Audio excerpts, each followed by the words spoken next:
जब हम डोपिंग कर रहे थे तो डोपिंग में हमने बताया था कि इलीगल और बैन ड्रग्स को जब हम अपनी परफॉर्मेंस बढ़ाने के लिए या सो कॉल्ड एंजॉयमेंट के लिए लेते हैं तो उसको हम डोपिंग या उन सब्सटेंसेस को डोप्स कहते हैं।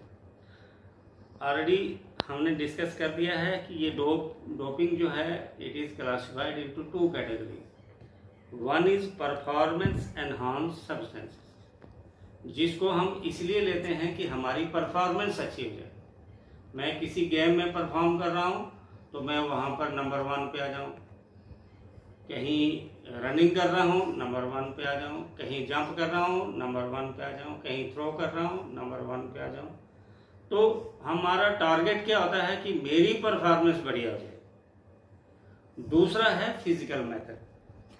जहाँ तक परफॉर्मेंस एनहांस का जो कंसिडरेशन है, तलक है, इसमें हमने ऑलरेडी जो सब्सटेंसेस बता दिए कि कौन कौन से सब्सटेंसेस लिए जाते हैं, जैसे स्टिमुलेंट्स हैं, स्टेरॉइड्स हैं, ह्यूमन ग्रोथ हार्मोन हैं, एंटी डायूरेटिक्स हैं, एंटी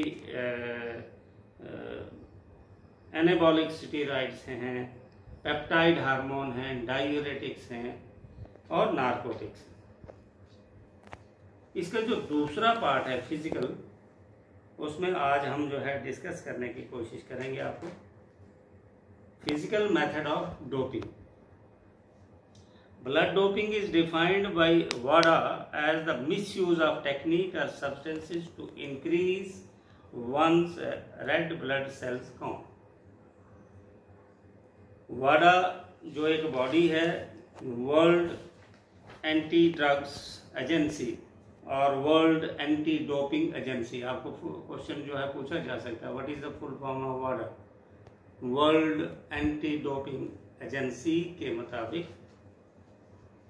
हम डोपिंग जो है वो इसलिए करते हैं कि हम टेक्निक को मिसयूज करते हैं ताकि हमारा RBC काउंट बढ़ जाए, ब्लड में जो रेड ब्लड सेल्स हैं वो बढ़ जाए।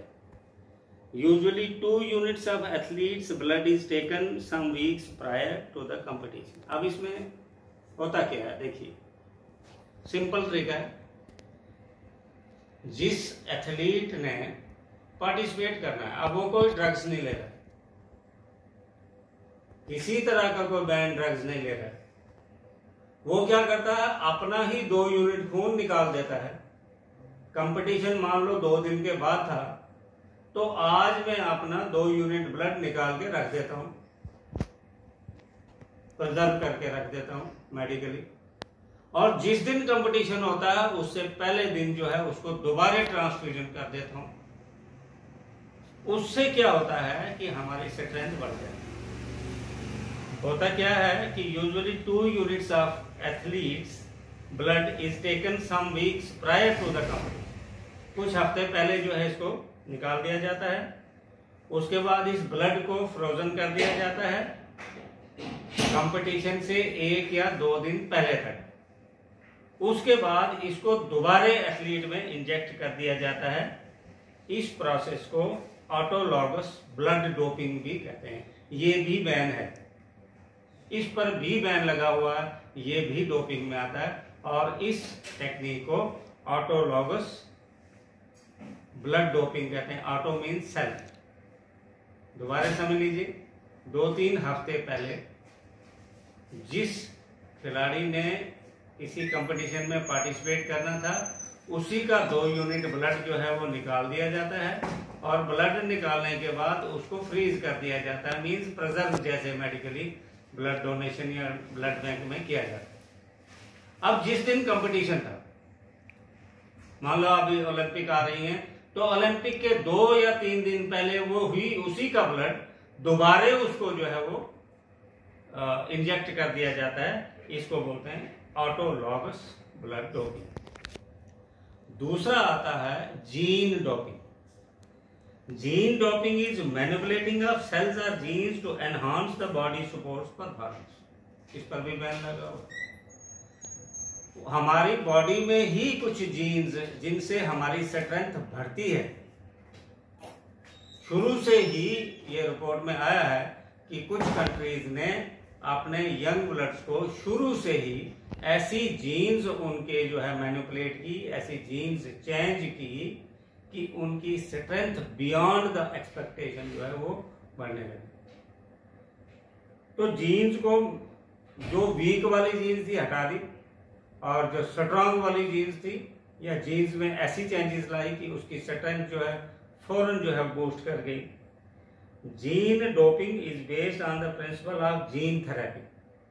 The process of gene doping is likely to be used with an attempt to enhance the function of normal healthy cell. इसका भी पर्पज यही है कि हमारा जो सेल की नॉर्मल फंक्शनिंग होती है उसको एनहांस किया जाए, वो बहुत ज्यादा एनर्जी निकाले, वो बहुत ज्यादा जो है ग्रोथ करे, वो बहुत ज्यादा फंक्शन करे स्ट्रांगली, और उससे हमारी परफॉर्मेंस बढ़ जाती है। तो ये दो मेथड जो हैं, ये क्या है, फिजिकल मेथड ऑफ डोपिंग, इन पर भी बैन लगा हुआ, ये भी बैन है।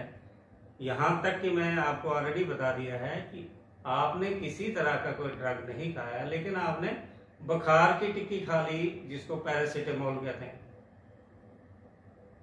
आपने अपने डॉक्टर, फैमिली डॉक्टर को पूछा नहीं, कोच को पूछा नहीं, तो आपने पैरासीटामोल खा लिया। पैरासीटामोल की जब कंपोजिशन पढ़ेंगे, अगर उसकी कंपोजिशन में कुछ केमिकल्स ऐसे हैं जो डोपिंग में आते हैं, तो आप डोपिंग टेस्ट में फंस जाएंगे कि आपने भी डोप्स लिए। आप 1000 बार एफिडेविट लिख कर दोगे जी मैंने सिर्फ बुखार की टिक्की खाई थी, कोई नहीं मानेगा, क्योंकि आपके ब्लड में, आपके यूरिन में वो केमिकल्स आ जाएंगे, क्योंकि पैरासीटामोल की कंपोजिशन, किसी भी दवाई की कंपोजिशन लिखी होती है। आप कोई भी दवाई उठाइए, चाहे पीने वाली है चाहे कुछ है, उसकी कंपोजिशन पढ़िए, आपको पूरी डिटेल जो है वहां पर लिखी होगी। और जिस दवाई की कंपोजिशन नहीं दी हो उसको खाना ही नहीं चाहिए। उस कंपोजिशन से आपको पता चल जाएगा कि इस दवाई में बीच में क्या क्या है। तो this was all about various types of banned drugs. अब ये ड्रग्स को बैन इसलिए किया गया है कि किसी तरह से हम ड्रग्स अब्यूज ना करें और ड्रग्स एडिक्शन की तरफ ना जाएं, एक्चुअल परफॉर्मेंस की तरफ बिल्कुल फेयर प्ले के तौर पे जो है सामने गेम्स आए। गेम्स इसलिए नहीं सिर्फ होती हैं कि हम फर्स्ट सेकंड थर्ड रहे, गेम्स कंट्री और कंट्री के बीच में फ्रेंडशिप के लिए भी होती है, गेम्स लोगों के मनोरंजन के लिए भी होते हैं, गेम्स रियल स्ट्रेंथ को दिखाने के लिए भी होते हैं। ठीक है, कंपटीशन 2 प्लेयर्स में होता है, लेकिन जब एक जीत जाता है और दूसरा जो है उसको जाके कंग्रेट करता है, और करना भी चाहिए, यही स्पोर्ट्समैनशिप। कोई दुश्मनी नहीं है हमारी। हाँ, जब फाइट कर रहे हैं तब एकदम टफ कंपटीशन होता है, लेकिन फाइट के बाद जब एक जीत गया और एक हार गया, तो हारने वाले को जाकर उसको कंग्रेट करना चाहिए कि आपने जी रियल स्ट्रेंथ दिखाई है।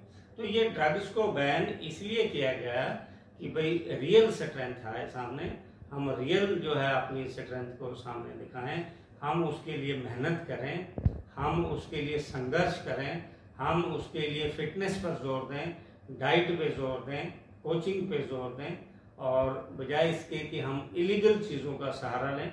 जैसे पैसा ही एक कमाना होता है, तो अपने पेरेंट्स से आप सुनेंगे तो ज़रूर आपको बताएंगे कि हमने एक एक पैसा जोड़ जोड़ के रुपया बनाया, और रुपये जोड़ जोड़ के फिर 100 बनाए, और 100 जोड़ जोड़ के 1000 बनाए। आजकल के युवा जो हैं, नौजवान जो हैं, वो रातों रात जो है माउंट एवरेस्ट को टॉप करना चाहते हैं, इसलिए कई बार वो गलत धंधों में भी पड़ जाते हैं। तो बिल्कुल स्लोली, जैसे हम कंटिन्यूअसली योगा करते हैं, एक्सरसाइज